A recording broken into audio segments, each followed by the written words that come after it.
and welcome to my show. How are you guys doing? It just all of a sudden it's 2 o'clock. I'm so excited to be here with you all today. If we haven't met yet, I'm Jennifer Diamond. I'm a certified plant-based nutrition coach, and I'm living a whole food, plant exclusive, SOFAs-free, gluten-free lifestyle. And I am deeply passionate about helping people feel better in their bodies, more confident in the kitchen, and more connected to real, nourishing food. So I just want you to know that I love the interaction with lives. I welcome any chatting in there, any questions, comments. So please feel free to join in the conversation. I just want to say hello to Estelle. Welcome. Hi, Karen. So good to see you. Welcome, and welcome everyone else. And I just really appreciate your time here with us. So just quickly, if you don't know my story about overcoming lifelong chronic illnesses and diseases, you can certainly watch it in a few different videos on my channel. I have videos with Chef AJ, Michelle Sen, and most recently you can see a video that I did sharing my story with Sky Conway. Once I discovered the power of real whole foods and how much they heal, I just had to share with others like you. So here we are today, and I want to talk with you about something that may really be just the most basic vegetable that sometimes gets a bad rap. And we're talking about the potato, and we're going to be talking all things potatoes. I'm going to show you how to put together a potato bar and some recipes. I really want to stress the importance again of your interaction. I just really appreciate it. And of course, if you have a question or a comment, again, put it in the chat, because this is your time to learn and have fun with me. So I'm going to start by asking you a question. And the question is, do you know what the rarest, most expensive potato is and where it comes from? Now, don't use Google. Don't ask your, Siri or anybody, but just put your guesses in the chat. It's fine if you don't know. It's just for fun. And before I give you the answer, I just want to say, if you haven't already subscribed to my channel, go ahead, hit that subscribe button and give this video a like. And if you haven't subscribed to my newsletter, you can do that too. You can get exclusive content, product discounts, and more. And if you have subscribed to my channel and or newsletter, I just want to tell you how much I appreciate it and thank you. You can go to thejenniferdiamond.com and sign up if you haven't. Okay, so now before we get into everything potatoes, I just want to check the chat and just welcome anyone else that may be in here. And so let's just see 1 second. Okay, we've got Estelle, so excited to learn something new. Hi, Marilyn, welcome. Natalie Dixon is here, thank you. Hi, Jennifer and Todd, welcome everyone. Lisa, good afternoon, so good to see you. Florence, hello from hot Tampa. Wow, welcome, Florence. I'm so glad you're able to tune in. Apple a Day, hello and welcome. It's so good to have you here. Apple a Day says, this hobbit loves her taters. And I'm so glad. And let's see, Nan Cardos is here. Hi, welcome. And so Natalie, okay. Oh, it's starting to go a little bit fast, but I just want to make sure that I welcome everyone. And thank you again for tuning in. Okay, now, let's talk about potatoes, right? And we just want to get into the basics to start with. Potatoes are also known as tubers. Tubers are vegetables, right? But not all vegetables are tubers, which I thought was kind of funny. Potatoes and tubers are basically because they're under the ground. and they are a root vegetable. So, but potatoes are so much more than that starchy like side dish that many of us grew up with. I know I did. Believe it or not, there are over 4,000 known varieties of potatoes worldwide. I did not make a typo there. 4,000, yep. And more than 140 of those are considered wild potatoes. And that was really mind-blowing to me. That's a lot of variety of potatoes. And, you know, potatoes come in all sorts of colors and shapes and sizes. Some are sweet, some are waxy, some are fluffy. Basically, there's a potato for every mood. So I want to just check the chat and see, do any of you know what the rarest, most expensive potato is and where it comes from? So let's check the chat and see if we have any guesses. We have Natalie Dixon, Antarctica. That's a great guess. Estelle Jacobs, Neiman Marcus. Okay, that's a good guess. Apple a Day says, is the most expensive potato that one from the Martian book and movie? I don't know. We're about to find out, though. Good one. These are all great questions. Lisa says, I planted over 80 seed potatoes in my garden. Wow. And I know last year, Lisa, you shared with me your collection of potatoes, and they were very impressive. Florence says, probably from Japan. I love all these guesses. Todd, let's hear your guess. And I know that you know, but so think about it before you knew. What were you thinking? I don't know. I kind of do like the Neiman Marcus. And for those of you that don't know, Neiman Marcus, that's a department store, I'm pretty sure. And it's pretty pricey department store. It's a pricey department store. So anyways, the rarest and most expensive potato in the world, if I could say this correctly, is La Bonnette. Yes, and it's grown only on a tiny island off the coast of France. Is that crazy? The soil and the sea air and the fact that they hand harvest, and that's part of their process, that makes the potato a total luxury item. And if you live in France or you plan to go to France, maybe give this one a try. But our understanding is it is very expensive. I mean, you better be ready to spend some money because we found that they're talking like, what did we say? $300 per pound. If you translate it, I mean, that is like, I won't be buying that potato. Oh my gosh. So there were some really good guesses. Florence wasn't far off. Japan, you know, in another country, I should say. Anyways, Antarctica, that was a little further off. Neiman Marcus, but at this... Neiman Marcus is a different country also. Oh, geez. So here in the United States, the most common potato is this guy right here, the russet potato. It's the most common one. And I have seen this potato in my area range between about 89 cents per pound to $1.20 per pound.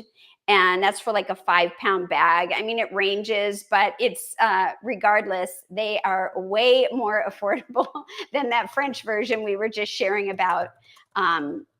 So the russet potato, this is kind of actually on the smaller side. You can find these to be very huge. They also call them, they're Idaho potatoes that come from Idaho, and they're kind of along the same lines as the russet. They're big, they're brown, they're perfect for baking. But, you know, there are also other kinds of potatoes. There's little white potatoes, red potatoes, purple potatoes, Yukon Golds, and little fingerling potatoes. And I will show you some of those. Here's some And this basket, this is my basket where I store them. We're going to talk about that in a little bit, but these are not cooked. These over here are cooked. So this is like the red potato. Here's the Yukon Gold. And then I have over here and some fingerling. They call them that because their shape is kind of more like oblong. And although this bag doesn't have a lot of them, but they come in all the different colors right in this little bag. And so you can see some of these as well. And I'd like to ask you guys, what's your favorite potato? Or what were you raised on? Were you like most people that were just eating only the russet and didn't really know about the others? Let me know in the chat. I want to also talk about these and just show you. These are, I think they're purple, but the label says blue. These are Dutch blue. You could do blue or purple. Now, what's interesting about purple potatoes, and which we saw in this fingerling bag and other ones, I couldn't find any. Usually I can find some at our natural grocer. Sweet potatoes also have a purple variety, and we didn't even talk about those yet, but these are just, the standard potato versus the sweet potato, and they come purple. And so that's always fun. And then the last little bag that I have here, they call these sunrise medleys. They're just like the bite-sized potatoes. These also come in all the colors. And so, you get an idea of different shapes and sizes, and you could do different things with them. So let's see, anything. I see. Hi, Kiko. Nice to have you here. Welcome. So Apple a Day says Yukon or yellow or Yukon are her faves. And Apple a Day said, I was raised on whatever Dad grew in the garden. Oh, how lucky. I'm sure it was a mixed variety. Wow. Okay, I didn't have that privilege, but it sounds amazing. Florence says Yukon Gold or white/yam sweet potatoes. So you like a variety as well. Lisa says, I planted the purple. Oh, you planted purple, red, and yellow fingerling potatoes. So the longer ones that we talked about. I love Yukon Gold and purple potatoes the most, she says. And Lisa says, I also love the white flesh sweet potatoes, and we're going to talk about those as well. Todd, what is your favorite potato growing up and maybe now? Well, growing up, I think we pretty much just had russet potatoes for everything. Not from your garden? Not from the garden, from the local grocery store. Yeah. And their garden, wherever that is. Yeah, and me too. I believe that we just had russet, and I didn't really even know about any other kind of potato, including the sweet potato. I didn't really get into those until I was much older. So anyways, so going back to all the different kinds of potatoes, each has its own texture, its own kind of vibe, and that helps when you're creating different dishes using potatoes. It's fun, and they're really kind of customizable.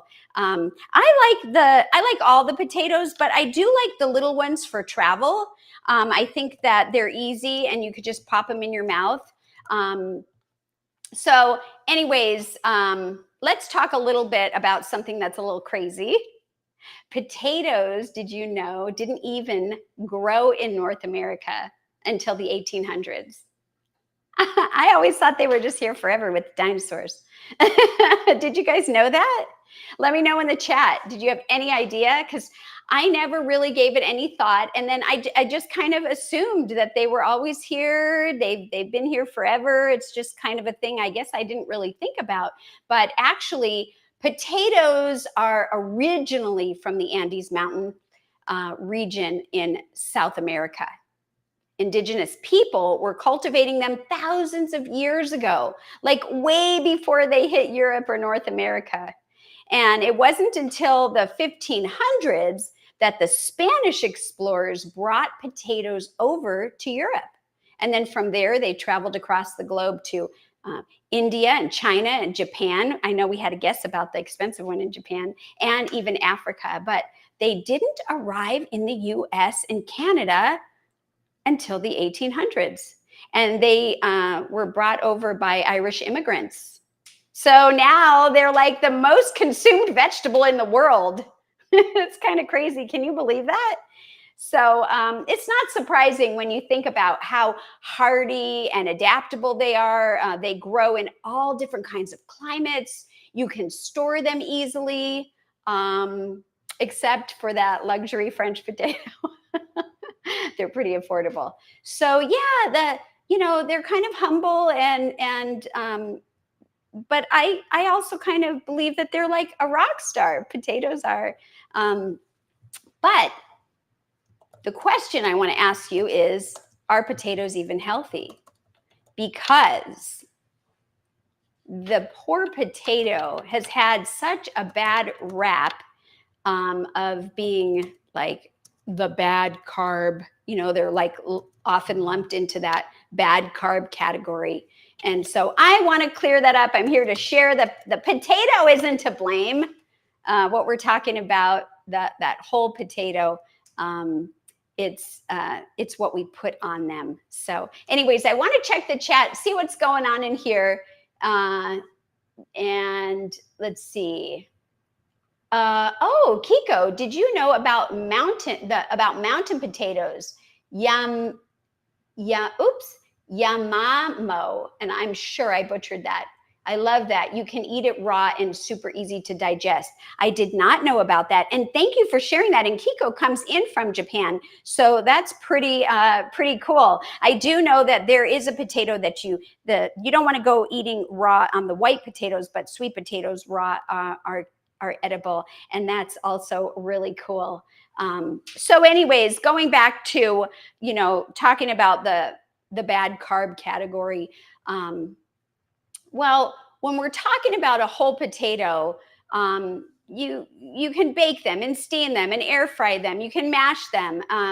They're really packed with all kinds of nutrients, just all by themselves. And like we said, there are some that you can even eat raw. And again, it's what we put on them that makes them considered like a bad carb. And those kinds of things would be more of like the standard American diet of, like when I grew up, we used to put butter. I put butter and Laurie's seasoned salt. And if you look at the ingredients in that one has sugar in it. So no wonder I loved it. And what did you put on yours, Todd? And anyone else, please share. What did you put on your potato that you grew up, putting different toppings on that today may have contributed to the bad carb potato? We put nothing good on them. What? Tell us. Butter, bacon bits, sour cream, cheese, sometimes barbecue sauce. Bacon bits. That's not even a real thing. It's not even really bacon. Oh, gosh. It's like some chemically made thing. Yeah. It's interesting because a lot of the restaurants, as I was growing up, served those toppings as kind of like the condiment for potatoes, But I will say that when I was growing up, maybe around my teen years, I really enjoyed, there was like a fast food place called Carl's Jr. And I think that might be on the west. It's on the West Coast. On the East Coast, it's called something else. Oh, there is something? It's a chain. It's a chain. It's a fast food chain. Yes, but I mean, I didn't know Carl's Jr. was on the East Coast. But at any rate, they used to offer a baked potato, and then you could pick how you wanted it. And I used to get it with broccoli and cheese, and the cheese wasn't cheese; it was like some kind of goo. And but I think I was getting closer. Had I removed the cheese and just had the potato and the broccoli, I was onto something. So let's see what everyone else says. Karen says sour cream and margarine. Yikes. And you know what? Margarine. Wow. That's not a real thing either. Thank you for sharing that. Oh my gosh. So anyways, so just one medium potato, by itself has more potassium than a banana. And that same potato is full of vitamin C, B6, fiber, of course, unless you remove the water and everything. There's fiber in it. There's zinc. There's iron. I'm always looking for iron. And they are also incredibly satisfying. They're naturally gluten-free, and they can be a staple in a healthy whole food lifestyle. So when I talk about the health benefits, I'm not talking about the French fries dipped in oil and topped with salt, or those boxed cheesy scallopy potatoes that I was introduced to as a teenager at my friend's house. I'm talking about the real whole potato prepared simply and beautifully. And so I want to also talk a little bit about the types of potatoes that you're most likely going to come across at your local produce counter or your farmer's market. And we've kind of touched on them, but I want to go into a little bit more detail. So there's the high starch potatoes, and those are the ones we've been talking about, like the Russets. And, you know, these you could pretty much do anything with, right? They're the classic baked potato. We said you can mash these, you can crisp, air fry them, and call those your version of French fries. It doesn't mean you can't do this with other potatoes, but they're known for that because they're dry, they're absorbent, and they're also perfect when you want something that's kind of light and airy. These aren't the best to mash, even though I've always mashed them my whole life, but there are better ones that you can mash. And the reason I say that is because depending on how you smash them up and what you may add, like a little plant milk or even vegetable broth or something, they can become kind of pasty or gluey if you overdo it. But, you know, I personally don't really recall having that happen. The only thing I can remember, I should quickly take a pause and share about this story about Todd making potatoes. Oh, wait a minute. We should skip that. Is it okay for sure? Go ahead. You already started. So I was making potatoes, and I was boiling potatoes. I had cut them up into small pieces. I had the water boiling. I had them in there. And I said to Todd, "Could you watch the potatoes? They're almost done while I go." I don't know what I had to do. It was either go to the bathroom or change. I had to go out of the room, right? And he said, absolutely. He was sitting on the couch in the next room, which he could see the kitchen, but he wasn't like standing in the kitchen. And I come back a little, I don't know how long, 5 minutes, 10 minutes later, and he's still sitting there reading or doing something. And I was like looking at the stove, which looked a wreck. Water was going everywhere. And I'm like, oh my gosh. And I ran over, and I kid you not, I could have used that with the grandkids to glue their paper together. It was gooey and gluey and not so wonderful. And I said, I thought you were watching the potato. And he said, I watched it. Not what I meant. I appreciate that though, honey. And I appreciate you not asking me to do that again. Oh my gosh. So anyways, okay, back to this. There's the medium starch all-purpose potatoes too, and those are like these Yukon Gold. Now the Yukon Gold is very versatile. I love these. I tend to go for these for almost everything. I can roast these, mash these. I can make potato salad out of these without the sour cream or those kinds of things.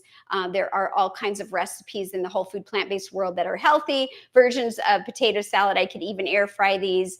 They're creamy inside. They're not gummy. They hold their shape beautifully. And I really like that the skin is super thin and delicious. So no need to peel these. I love these just how they come.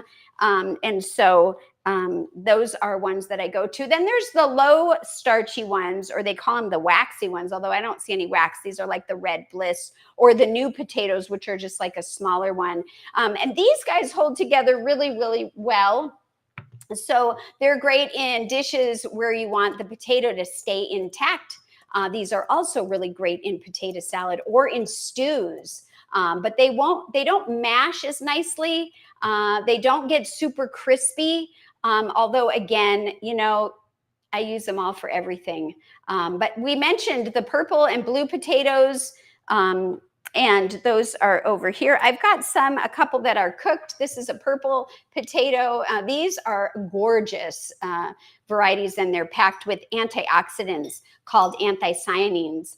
And that's the same thing that gives the berries, like blueberries, blackberries, raspberries, strawberries, all the berries, cranberries, even vegetables that have that strong color like the red onion, beets, purple corn, all that stuff. That's what you'll find in here. They're usually kind of like the medium starch, and they have a really nice, rich flavor to them.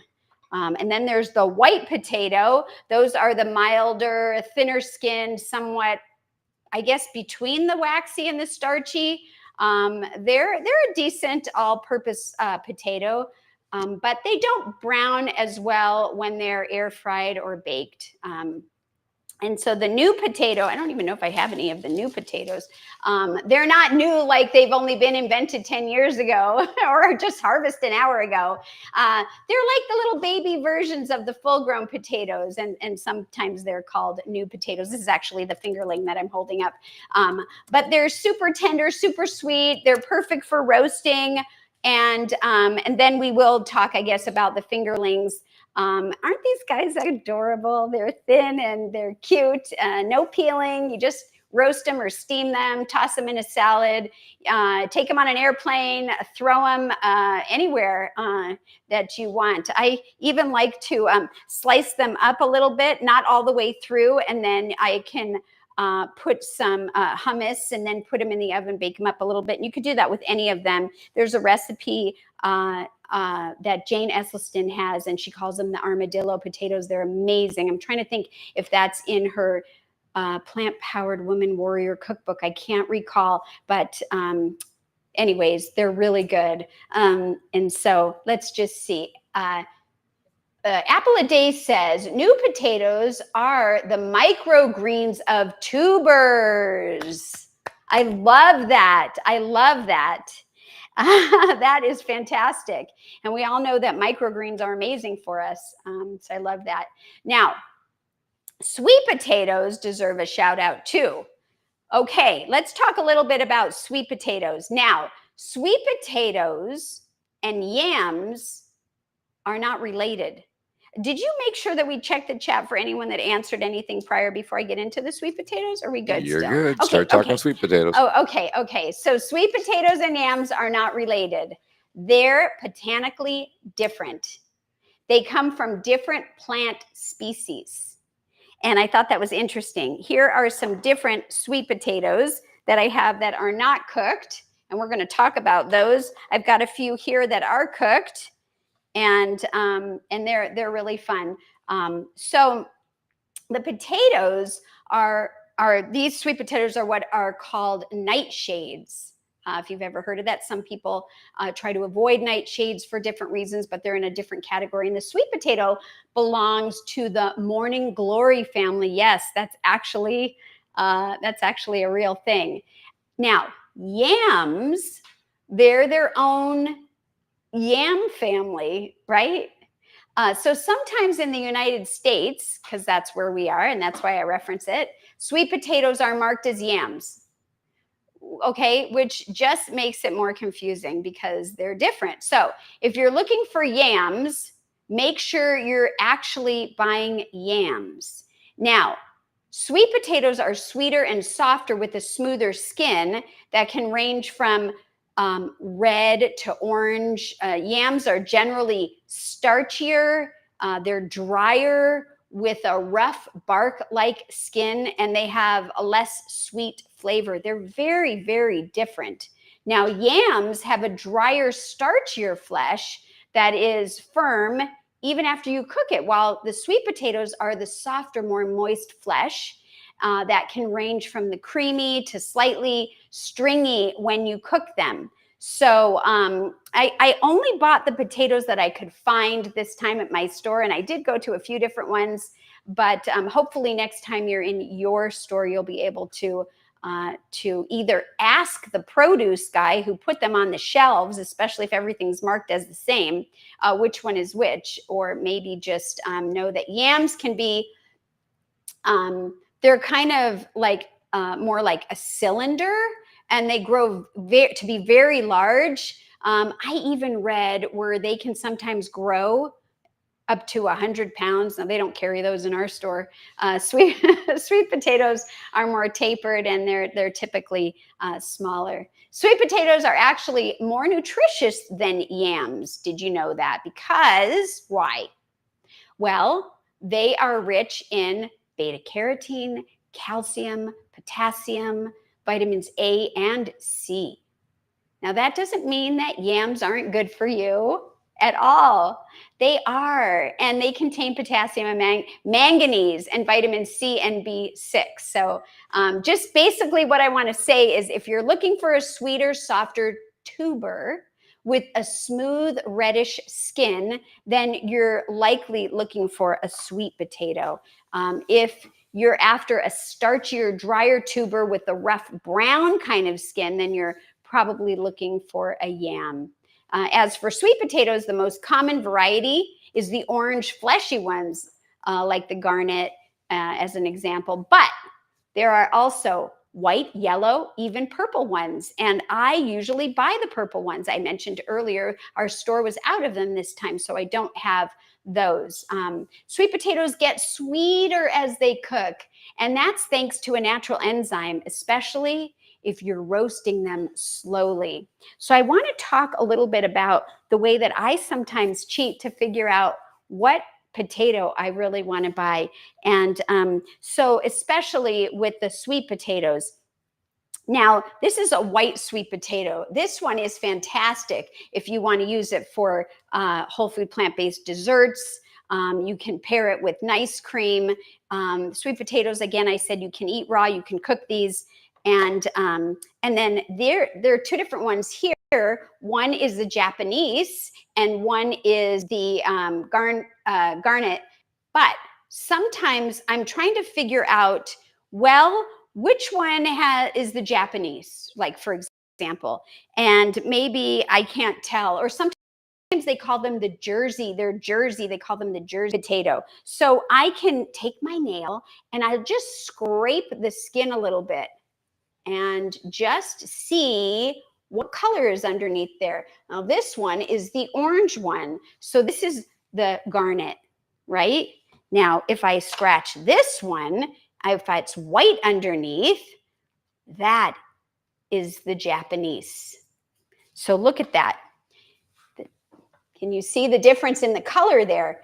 It's quite significant, even though when you're just looking at the skin, it could be confusing. And then sometimes if someone like throws it in the wrong section and you grab them, you know, that kind of thing. And of course, the white one on the outside is easy to tell, but it's also got this nice fleshy color inside. Hopefully you can see that I didn't scrap that one. And then of course I have some that I cooked. I left this one on the pan just to show you. Now sometimes I cut them down the middle and I put the open flat side down on my silpat, or you can use a parchment paper to cook them.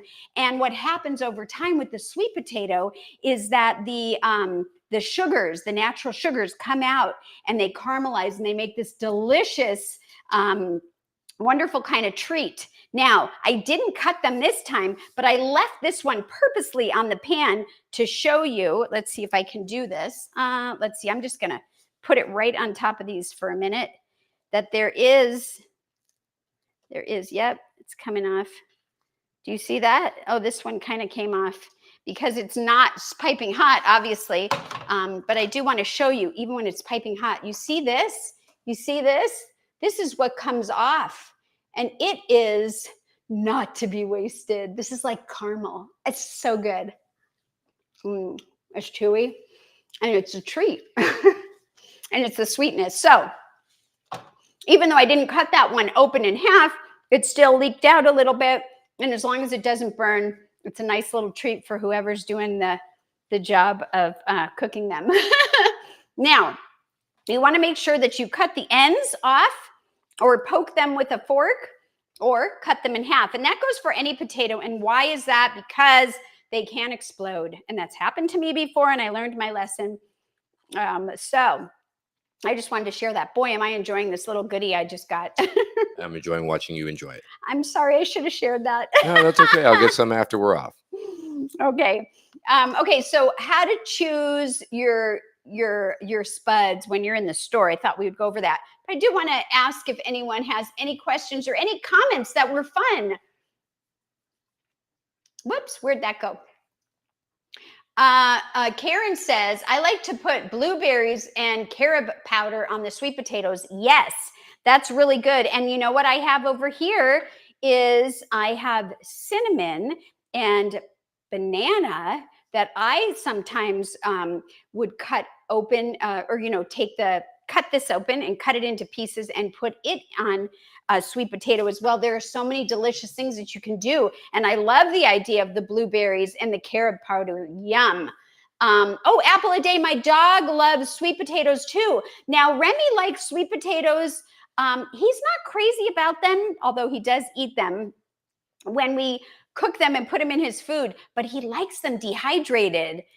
Does your dog, Apple a day, does your dog like them any particular way, like dehydrated or just in general? That's fun. And yeah, don't forget our pets. They love them too.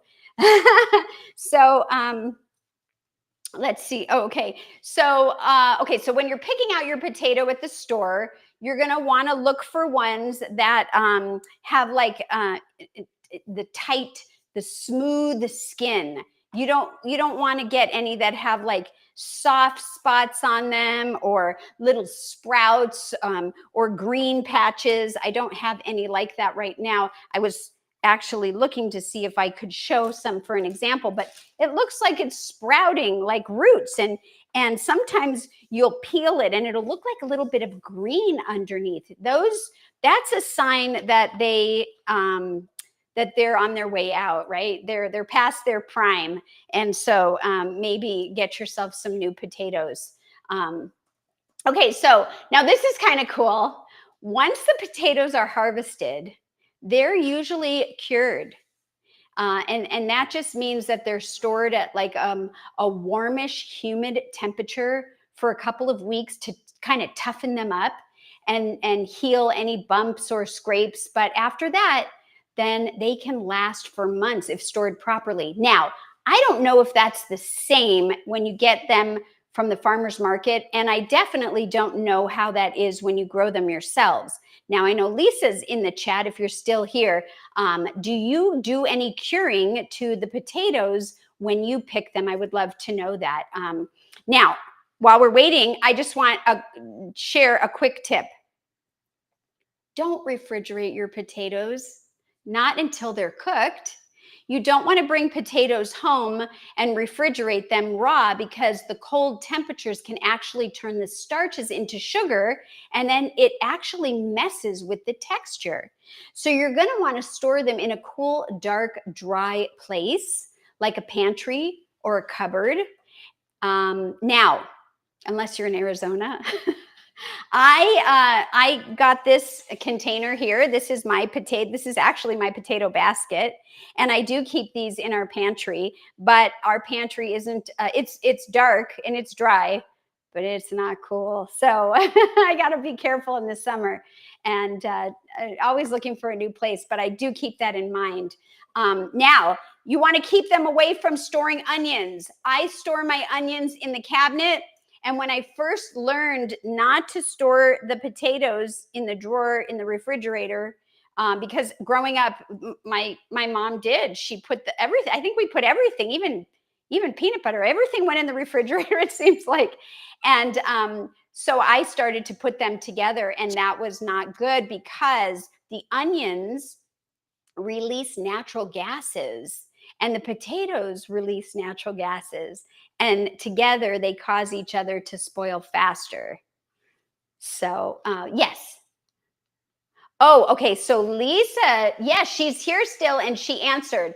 I dry out my potatoes in a box in the garage before putting them in potato sacks. Interesting. Okay, so I would say that that's a way of curing it. And they are able, I'm assuming, to last for quite some time. Do you also store them in a dry, cool place? Hi, Marley. Marley is here. Yes. Oh, no, if it has a sprout, it's no good. And yes, Marley, the proper way is in a dark, dry place that is not the refrigerator. Let's see. I'm looking to see if there are any. Yeah, we don't want to put them with the onions. And Florence says, in Florida, I don't have a cool place. So it's kind of like Arizona. So mine go in the refrigerator, or they go bad very quickly because it's hot and humid. I see. Okay. So if you're okay with that, I mean, we do the best we can, but that's what I had learned. Now, there are some different ways that you can cook potatoes, right? Bake them, boil them, mash them, whip them, roast them, air fry them. And the sweet potatoes, like I said, don't forget you can eat those raw. So what can we do with all of these potatoes and make them healthy and satisfying to eat now that we're not eating the things that we grew up eating? A potato bar. And that's what I want to share with you. I want to share with you how I set up a potato bar and a few ways that you can do it too. You can make it simple and get prepared toppings, or you can make them from scratch yourself. So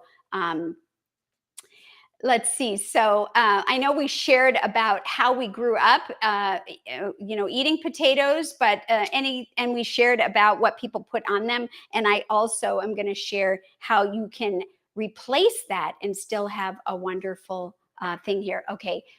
Lisa says, I store them on wooden crates in the sacks on the garage floor. Oh, I have some from last year that are still good. Amazing. Amazing. So you pick them from your garden, and then you let them dry out, you said, in the garage, and then you put them in the potato sacks, and then you store them on wooden crates in the sacks on the garage floor. And they stay and stay and stay. That's amazing. Thank you for sharing that with all of us. If I put them in the garage right now, they would be cooked. They would be cooked. They'd be baked potatoes. They would be baked. Yeah. So Marley says, what happens if you cook the ones with sprouts? Well, I don't know that anything happens. I just don't believe that you're going to get the highest nutrients because they are on their way out. And some people think that they're bad. Did you happen to look up anything about that, Todd? About what happens if you eat it when it's sprouted? I mean, I've seen people, and I've even done it too, where I've just cut that out and used what I had. But I think the nutrient level is diminished. And some people say it's actually not good. It's I'll look it up and see what I can find. Although I do like Core Scorpy's response, you get cooked sprouted potatoes. Aha! Oh my gosh, yes, you would get cooked sprouted potatoes. But I do believe that there was a reason, and I didn't refresh my memory recently enough to answer that with great significance of the proper answer. So if you don't mind, see if I was right and maybe be able to elaborate.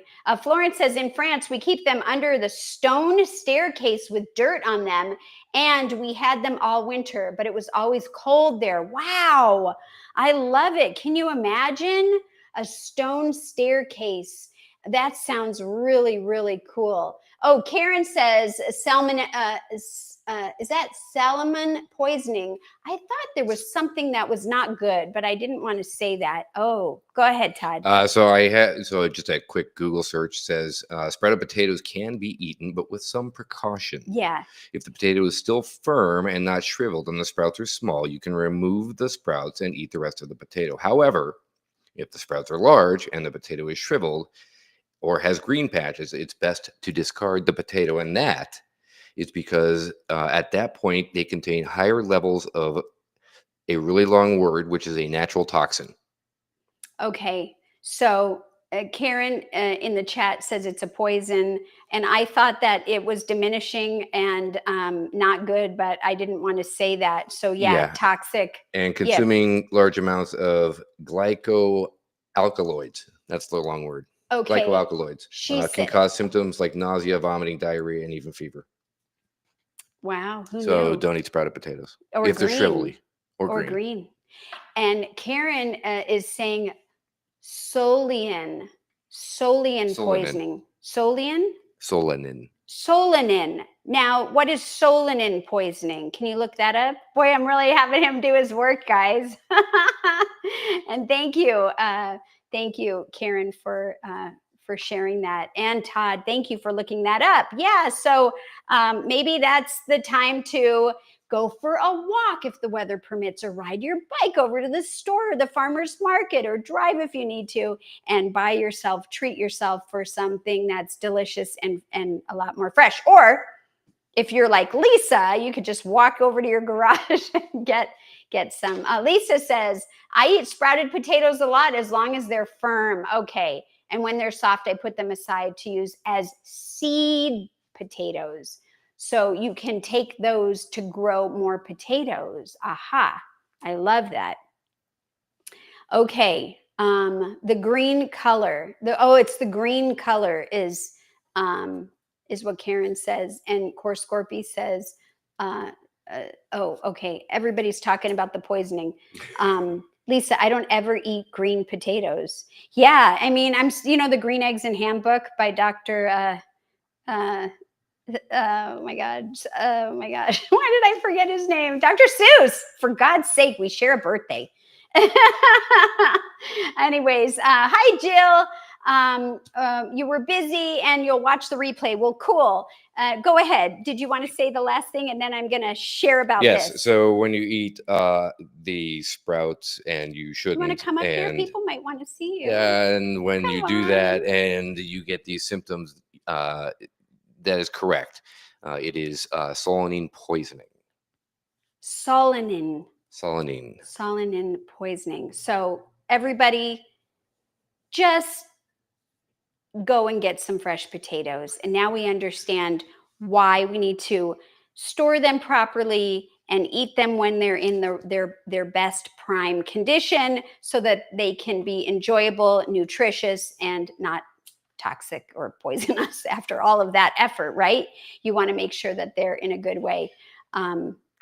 Okay, so today, again, I want to share with you things that you could do at a potato bar. So I'm going to show you some of the toppings. Now, you can do this if you're just 1 or 2 people. You can serve this if you're 10 or 20 people. It's so fantastic and versatile, which is why I really, really love it. So how I do it, there's different ways to do it, right? You can have everything out on a spread, cook things ahead. You can keep some things in the freezer even if you want. You could also, if you're having people over, assign people a topping, or ask them to bring a topping, or ask them to bring a cooked potato, and you have all the toppings. And so it's fun. I like to ask people if they're going to bring it, because I don't want everyone to say everybody brings onion.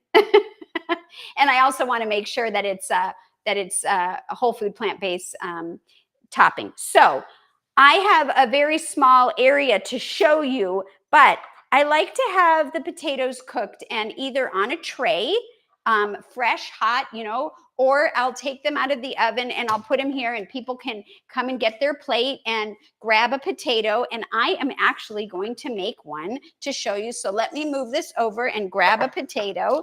I'm going to get, how about this guy right here, and a plate. And I don't wrap mine when I cook them. As a kid, or in some restaurants, they wrap it in tin foil or aluminum foil. I don't do that because I don't like the aluminum going into my food. So I don't mind the skin getting crunchy, or a little bit like this. These I made yesterday, so they're they're not hot right now, but I would have them hot when I would be serving them.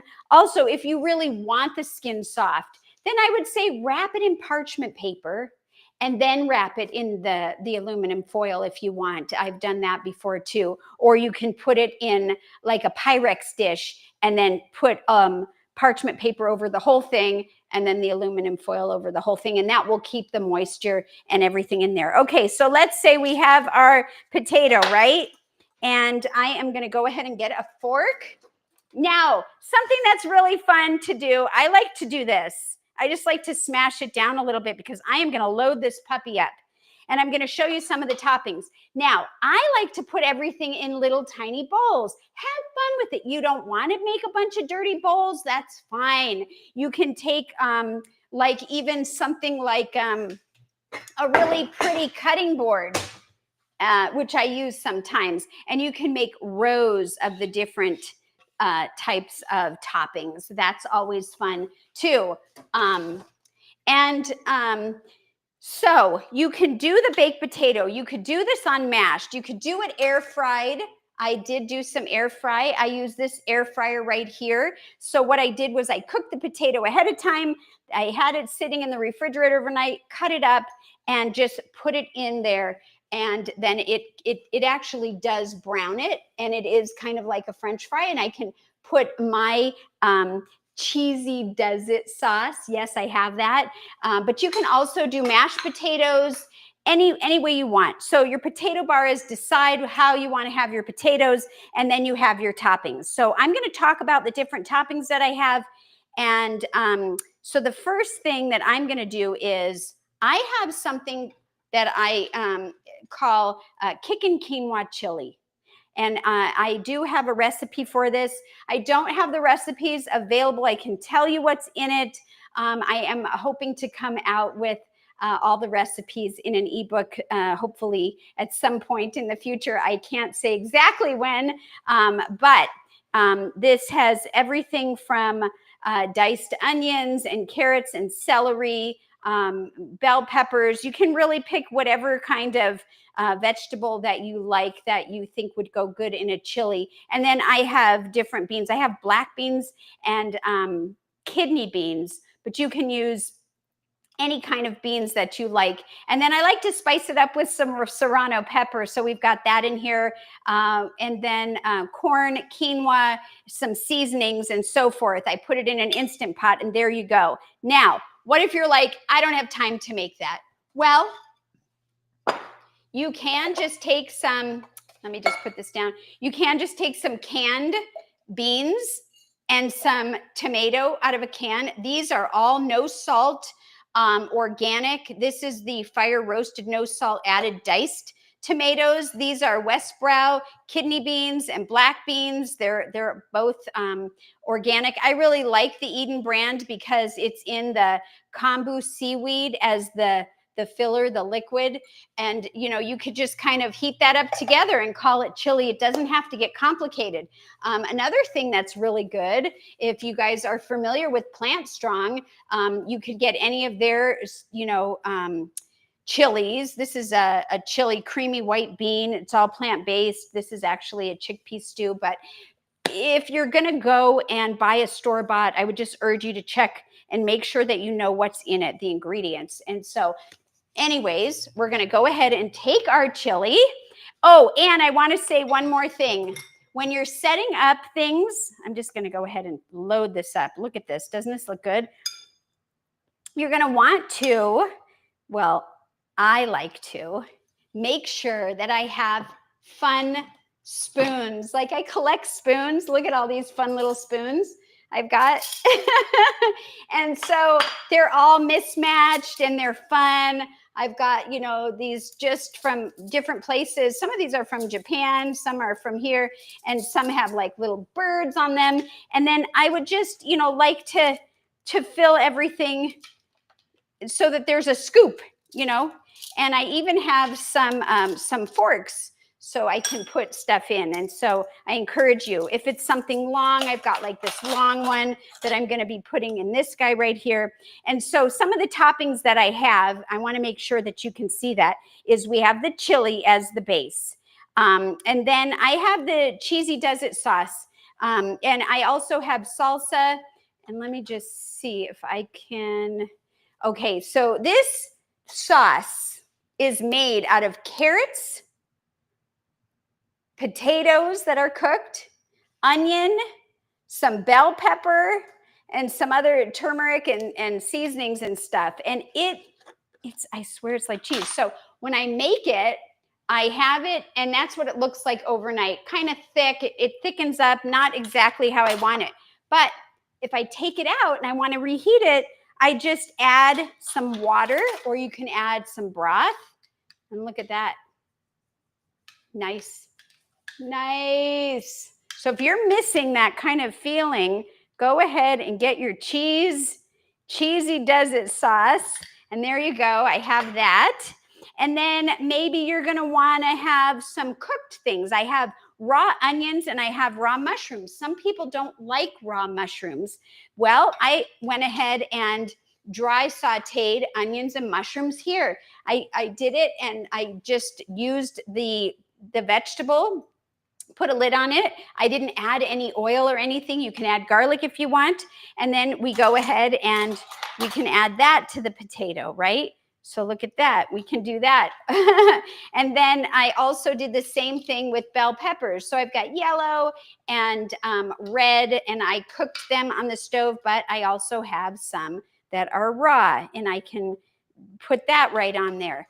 Now, you can use store-bought hummus. This is hummus. I make a homemade, but you can certainly buy a store-bought, and that is really delicious too. Sometimes I like the hummus in place of where I would have, like, butter. Maybe I would put this on the bottom, but I'm just going to go ahead and put a little on there anyways on top. And then I've got some chives, but I'm going to hold off on the chives. So the next thing I might do, I have a homemade salsa, and this is my recipe for salsa. It's the sassy salsa, and it's got everything from tomatoes, onions, cilantro. You don't like cilantro? Take cilantro out. Put in parsley or skip it all together. And then there's garlic and, of course, lemon and lime. Depending on the strength that you like, you can add jalapeno or serrano peppers and so on. And so I really like that. So I'm going to go ahead and I actually wished I had used this spoon and that one. And I'm going to go ahead and add some of this salsa right here on top. Woo! Now, maybe I don't want to, I got salsa. Maybe I don't want to like now make guacamole, but I'm going to show you a simple way to make guacamole, okay? Take your avocado, and this one I've already had. I'm just going to do a little bit of this. I'm just going to cut a piece off. Take your guacamole or your avocado, and I'm just going to cut this outer piece off. Now, you can use the whole thing. I'm just not making a big thing right now because I'm not going to be eating this right now. But you'll take the skin off, and you'll just put it in a separate bowl that's just meant for guacamole, right? And then you'll want to smash it up with a fork or, something. Just smash, smash, smash. Get it nice and creamy. I've got avocado on me. Let me just wash this off. All right. Smash, smash, smash. And then what do? You can just take this and put it on the potato, avocado. Maybe you don't like salsa. You can do just plain tomato. But take the avocado. I feel like I should have more avocado in here. Maybe I'll just, for time's sake, I won't. And then just take some of this salsa and put it in there. Guacamole. Da, da, da, da. And of course, I would double or triple this. You could take a whole avocado and just put it in there until it's of your liking. And guacamole is right there. And then I can go ahead and add that. Wow, you guys, there is no deprivation here. This doesn't look like my childhood potato, I'll tell you that. And then I have these are garlic chives. I do like chives. I grow these, and so I just went and picked some. And if you like lemon or lime, you can go ahead and take a squeeze of that, which I'm going to do, and squeeze it over the top. And voila, you have a beautiful potato. Now, what else should I put on here? maybe I will put some of my greens, a big nice salad with tomatoes and cucumber and all of that. And then on this side, I might add some fruit. Now, fruit can be dessert, but I do want to say if I'm going to do one fruit like grapes, I would keep them on the stem. I think it's pretty. Now, this stem is not looking that good anymore, but what I do like to do is not pay attention to the actual grape when I'm buying it. Of course, I do want to make sure, but I like to pay attention to the stem.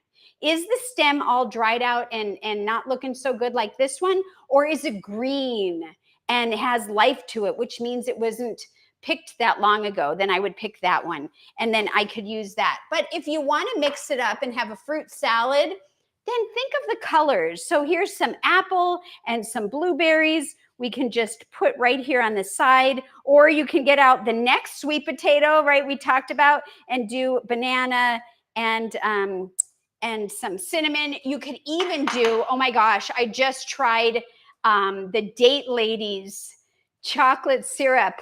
Oh man, you got to try that. Or you can use California balsamics, and you can drizzle, or you can even put nice cream over it, and it's delicious. And here you go. I just want to show you that you can make something like this. This is a no harm at all. And so I hope that next time you guys don't know what's satisfying, you're not sure what to make, or you're having company, try and come up with ideas. And anything goes. I mean, I didn't even put broccoli on here. That's one of my favorites. You can do anything you want. And so I just hope that you guys enjoy that.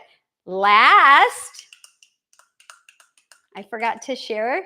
This is my cashew, my sour cream. It's not really sour cream, but I'm going to put a dollop of that right on top. There we go. Now it's ready.